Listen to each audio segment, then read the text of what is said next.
우리가 지난 시간에 온도가 높은 물체와 온도가 낮은 물체가 만나면 온도가 높은 물체에서 낮은 쪽으로 열이 이동하면서 열 평형 상태에 도달한다는 이야기 지난 시간에 했었죠. 자, 위 그림에서 열이 이동하는 곳을 한번 찾아볼까요? 어디가 있을까요? 일단 냄비, 물이 열을 받아서 보글보글 끓고 있죠. 국이 끓고 있고, 자, 포토 안에도 열이 이동해서 포토에 물이 보글보글 끓겠죠. 그리고 토스터, 전자레인지, 전기밥솥, 또 창문으로 또 열이 나가기도 합니다. 생각보다 우리 일상생활에서 열이 이동하는 곳이 참 많다는 걸 우리가 알 수 있어요. 그럼 열이 어떻게 이동하는 것일까? 자, 오늘 학습 목표입니다. 전도, 대류, 복사에 의한 열의 이동 방법을 설명할 수 있다. 이 열의 이동 형상을 실생활과 관련지어 설명할 수 있다. 그랬어요. 자, 학습지는요, 우리 교과서 9페이지입니다. 고체, 액체, 기체 상태의 물질이 열을 이동시키는 방법이 같을까요? 달라. 1번과 같이 생각한 이유는 뭘까요? 입자의 배열과 운동 상태가 다르기 때문이에요. 우리가 열의 이동 방법에는 어떤 것이 있냐면 전도와 대류와 복사가 있어요. 자, 그러면 각각의 열 이동 방법을 한번 알아보겠습니다. 자, 전도라는 것은 무엇이냐면 물질을 이루고 있는 입자의 운동이 이웃한 입자에 차례로 전달되어 열이 이동하는 현상이 전도예요. 그러면 고체 물질 같은 경우에는 분자들이 이렇게 따닥따닥 붙어 있어요. 자, 그러면 어떤 부분에서 가열한 부분이 입자의 운동이 이렇게 활발해져. 그러면 이 입자의 활발해진 이 운동, 진동이 주변 입자와 충돌해서 진동을 전달합니다. 그래서 전달되어서 열이 이동하는 방식이 전도예요. 자, 대류는 무엇이냐? 열을 얻은 액체나 기체 입자가 직접 이동하여 열을 전달하는 방식이에요. 보면, 자, 이 부분에 액체가 그릇 안에 들어있는데 여기 아랫부분이 가열이 되었어. 자, 그러면 열을 얻은 액체 분자가 이 위쪽으로 올라가고 위쪽에서 또 차가운 액체가 밑으로 내려와요. 자, 그러면 이 분자는 또 입자는 또 열을 받아서 올라가. 그래서 열을 얻은 기체가 또는 기체 입자가 직접 이동하여 열을 전달하는 방식이 대류가 됩니다. 자, 복사는 뭐냐? 입자의 운동 없이 열이 직접 이동하는 현상인데요. 우리가 난로 앞에 몸을 가만히 난로 앞에 앉아 있으면 이게 직접 따뜻해지죠. 열이 직접 우리에게 전달되는 방식입니다. 만약에 여기 벽을 딱 차단해 버리면 열이 전달될까요? 전달이 안 되죠. 자, 이런 것이 복사예요. 그러면 4번에 한번 볼게요. 자, 열이 이웃한 알갱이, 접촉된 물체에 분자들이 연속적으로 충돌로 전달되어 이동되는 현상을 우리는 뭐라고 할까? 자, 우리는 이것을 전도라고 합니다. 우리 학습지에는 2번이라고 되어 있죠. 예. 뜨거운 국물에 넣어둔 숟가락이 뜨거워지거나 아궁이에 불을 피우면 방바닥이 따뜻해지는 현상. 또, 자, 전도를 보면 이 알코올 램프에 열이 가해졌어요. 이렇게 가해지면 입자들이 이렇게 충돌되어서 여기가 따뜻해지고 또 여기가 따뜻해지고 이렇게 열이 입자들의 진동을 통해서 전달되는 것이 전도입니다. 일반적으로 고체 물질에서는 전도 현상이 일어나죠. 자, 뜨거운 국물에 넣어둔 숟가락, 아궁이에 불을 피우면 방바닥이 직접적으로 이렇게 따뜻해지는 현상이죠. 그래서 냄비를 가열하면 냄비가 전부 뜨거워지는 것들이 전도예요. 자, 액체나 기체의 분자가 우리 학습지는 3번이에요. 액체나 기체의 분자가 직접 이동하면서 열이 전달되는 현상은 대류예요. 자, 방 안에 난로를 설치했어요. 그럼 방 안에 난로를 설치하면 그 난로를 중심으로 뜨거운 입자가 공기를 타고 올라가겠죠? 그리고 차가워진 입자는 내려오고 그래서 다시 이 차가워진 입자는 난로에 의해서 데워지면서 올라가고 내려오고 그래서 그 과정을 반복하는 것이 대류입니다. 물을 가열하면 물 전체가 끓는다. 물 입자가 직접 이동하면서 열을 전달하는 방식이죠. 열이 물질의 도움 없이 직접 전달되는 현상, 이것은 복사예요. 난로를 가까이에서 쬐면 따뜻함을 느끼는 것, 이런 것들이 복사입니다. 자, 여러분들이 책상에 이렇게 앉아 있어요. 선생님이 필통을 전달하려고 합니다. 앞에 있는 친구부터 뒤에 있는 친구들에게 필통을 전달하려고 할 때 이 필통을 앞에서 두 번째 친구, 두 번째 친구가 세 번째 친구에게, 세 번째 친구가 네 번째에게 이렇게 한 명 한 명씩 전달하는 방식은 전도가 되겠죠. 그쵸? 자, 그리고 선생님이 직접 필통을 가지고 제일 마지막 친구에게 전달하는 것은 뭐가 될까요? 대류죠. 자, 그 다음에 물질의 도움 없이 내가 던져서 직접 그 친구에게 전달하는 방식은 복사가 됩니다. 자, 햇볕에 등이 따뜻해지는 것, 이런 것도 복사가 되겠죠.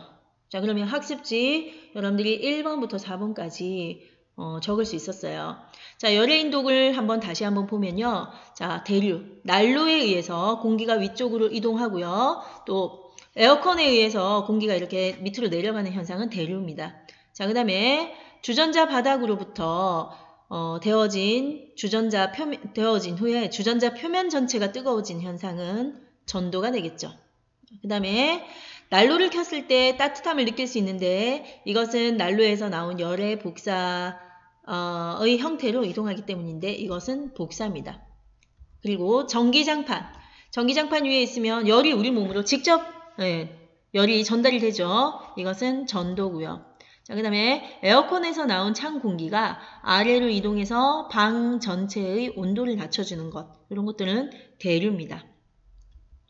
자, 그래서 전도, 대류, 복사의 개념을 정확하게 알아두길 바랍니다. 자, 그러면 열이 전도되는 빠르기는 어디가 가장 빠를까? 열이 전도되는 빠르기는 물질마다 같을까요? 다를까요? 예, 달라. 자, 추운 겨울날 바깥에 나무하고 금속이 같이 있어. 자, 나무하고 철봉이 같이 있다고 봅시다. 나무로 된 벤치와 철로 된 철봉이 있어요. 어디가 더 차갑게 느껴져요? 여러분들은? 철봉이 더 차갑게 느껴지죠. 자, 그런데 똑같은 온도의 나무와 철이 밖에 그대로 있어요. 똑같은 온도에. 자, 그러면 실질적으로 나무와 철의 온도는 어때요? 같아요. 같은데 더 차갑게 느껴지는 이유, 철봉이 더 차갑게 느껴지는 이유는 뭘까? 예, 이유는 철의 전도가 빨라서 그래요. 철의 전도율이. 우리가 나무를 잡을 때는 나무는 우리 몸의 열을 조금 덜 뺏어가. 그런데 철은 우리 몸의 열을 쉽게 뺏어갑니다. 열이 쉽게 전도가 돼요.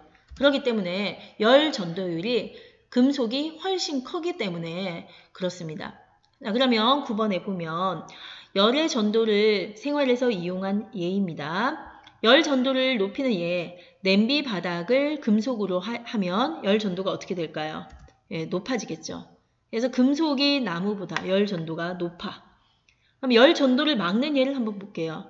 냄비의 손잡이는 플라스틱으로 만들어서 열이 잘 이동하지 않게 합니다. 이러한 원리를 적용한 주방기구는 냄비 받침이나 주방 장갑 등이 있어요.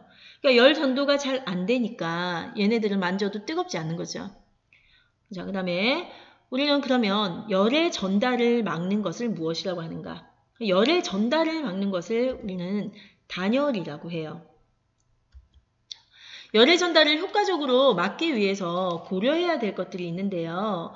그게 뭐냐면 전도, 대류, 복사 등을 이제 고려를 해야 됩니다.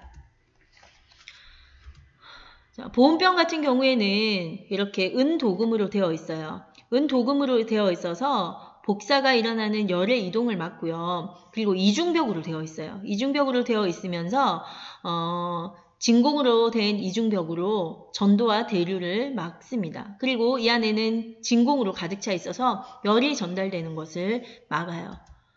그 다음에 부엌용 장갑 보면 부엌용 장갑은 뜨거운 냄비를 잡을 때 사용되며 냄비의 열이 손으로 전도되는 것을 막기 위해서 이렇게 플라스틱 장갑을 낍니다. 자, 그다음 배달 가방 같은 경우에는 음식 배달 가방 속에 알루미늄 소재로 되어 있어서 열이 빠져나가는 것을 이렇게 막는다고 합니다.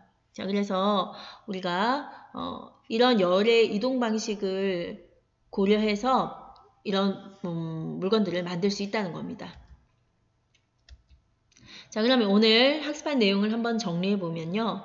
전도는 물질을 이루고 있는 입자의 운동이 이웃한 입자에게 차례로 전달되어 열이 이동하는 현상이다. 그랬어요. 자, 그리고 대류는 액체나 기체와 같은 입자들이 직접 이동하여 열이 전달되는 현상. 복사는 다른 물질의 도움 없이 열이 직접 전달되는 현상. 단열은 열의 이동을 막는 것이다. 이랬습니다. 자, 점검은 한번 해보고요. 자, 형성평가 한번 풀어볼게요. 프린트 10페이지입니다. 형성평가 1번. 그림은 아래쪽에 되어진 열기구 속에서 일어나는 공기의 순환 현상을 나타낸 것이다. 열기구에서 공기의 움직임과 가장 관련 깊은 열의 이동 방법. 자, 열기구는 이 부분이 가열되어서 이렇게 공기가 올라갔다가 차가운 공기 내려오고 뜨거운 공기 올라가는 이 방식이죠. 이렇게 이동하는 방식이죠. 자, 이렇게 기체가 이동하는 방식 뭐예요? 대류죠. 2번. 뜨거운 물에 따뜻한 숟가락이 담근 숟가락이 따뜻해지는 것은 뭐예요? 고체입니다. 뭐예요? 이것은 전도겠죠. 3번. 프라이팬 아래쪽에만 열을 가해도 전체가 뜨거워지는 것은 전도이다. 그렇죠. 햇빛을 쬐면 따뜻하게 느껴지는데 이것은 열의 전도가 아니라 뭐예요? 복사죠. 네. 주전자의 물이 아래쪽만 가열해도 물 전체가 뜨거워지는 것은 액체가 움직이는 거기 때문에 자, 대류가 되고요. 차가운 돌에 앉으면 엉덩이는 차가워지는 것은 열의 전도 때문이다. 그렇죠. 자, 7번.